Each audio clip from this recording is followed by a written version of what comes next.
We'll have to reform at some point, and both sides talk about this. We have to do something about the tax code.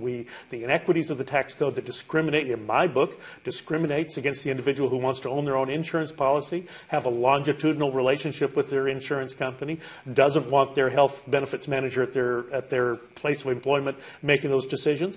Yeah, I can understand all of that. Right now, we discriminate against that individual, and we make him or her pay with dollars that are after-tax dollars. So it's about a third more that they're going to pay for their health insurance. That's a non-starter. We should end that. Insurance reform that would allow someone, the analogy I like to use is an NFL player that gets traded from Washington to Dallas. I call it an upgrade, but not everyone agrees with me. An NFL player that gets traded across state lines, their insurance goes with them because of something that's allowed for them to sell insurance across state lines. But is this HIPAA, the Health Insurance Portability Act? No, ERISA. Oh, ERISA. Yeah, okay. But because of ERISA, we can't. You can't sue your health care. But the good side of ERISA is it allows multi-state corporations to insure employees in all different states in which they work. And it also requires HMOs who are with corporate clients that have patients with pre-existing conditions to have those pre-existing conditions covered, providing they're an employee of that employer.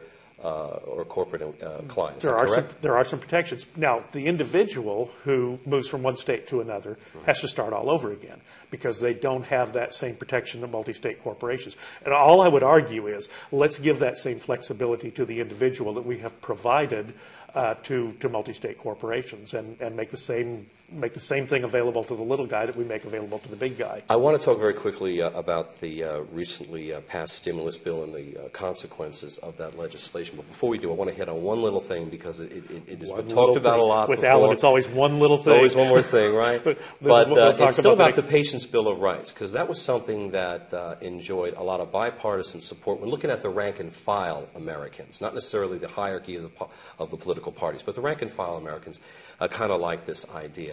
They had a sense that, look, all members of corporate America are held accountable when they violate consumer rights. Why is it HMOs can't be held equally accountable if they are perceived as having violated their, the patient's rights? And, of course, that was batted down. Do you ever see that making a comeback? Well, batted down, we actually passed a Patient Bill of Rights in Texas, and my governor at the time, George Bush, didn't sign it, but he allowed it.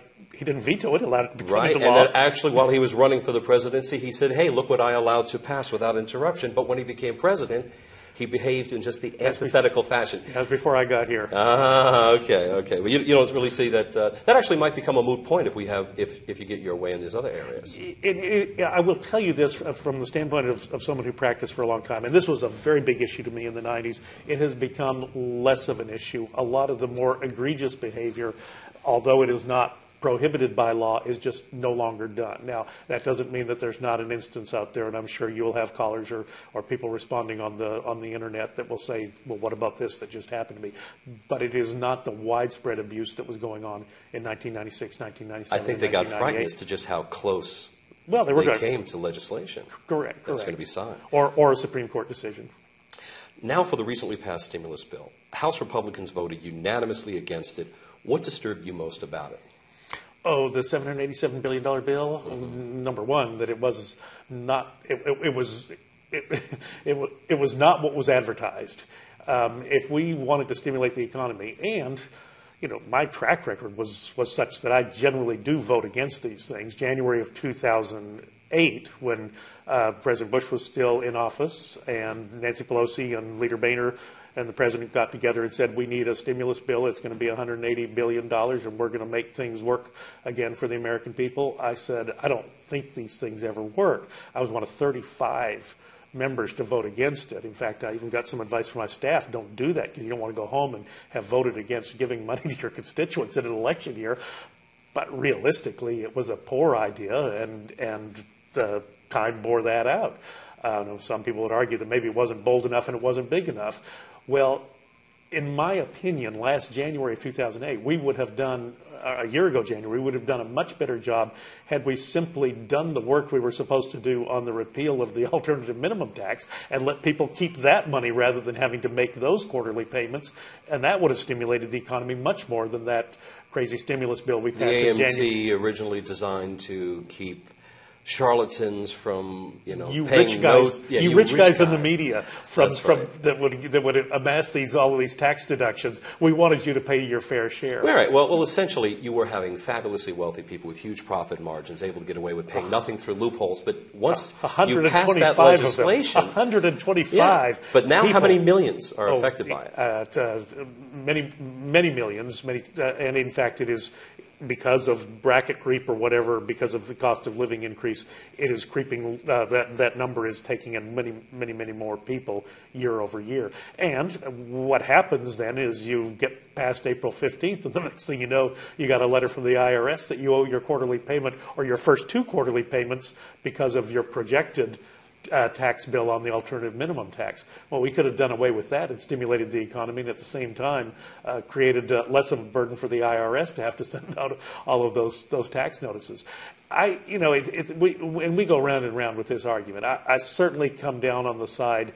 I saw this happen. The problem is you've grown accustomed to it. You've grown reliant upon it. So now it's going to be very difficult to jettison that which you've grown reliant upon. On the alternative minimum tax, and the price tag becomes bigger and bigger every year that we don't deal with it. So that therein it becomes a greater problem because of our failure to deal with it. And we'll just patch this year or a patch next year. At what point do you reach the political law of diminishing returns, wherein there. You're there already. Because, I think a lot of folks are getting absolutely horrified over the AMT as more and more of them are affected by it. People never intended to be targeted by this. And we do it. We do a good job of anesthetizing people to the concern about this because we do come in with a patch every year. Late 2007, we were so late with that patch that people got nicked in 2008 with those quarterly payments. Never catches everybody. It never catches everybody. What do you think might be some redeeming qualities of that huge stimulus bill? Were there any? I know in the aggregate you hated it. I think a slight majority of Americans did, but they want to give this new president a chance. They want to give this new Congress a chance. But on balance, a lot of folks are very, very upset about it. But now we've heard word that Citibank is claiming its first profit since 2007. The shares are up 27%. Good, then pay the government back. Well, I'm glad we had this discussion. Okay. Well, on the stimulus bill, one of the big stumbling blocks was it's $787 billion advertised. You include the cost of capital, and it's probably closer to $1.1 or $1.2 trillion. And then the funding cliffs, these little tricks we use. Okay, we're going to expand Medicaid for a year and a half, and we're going to take some of the burden off the states for a year and a half. And that's $89 billion that we're spending for the next 18 months to provide additional benefits in the Medicaid system.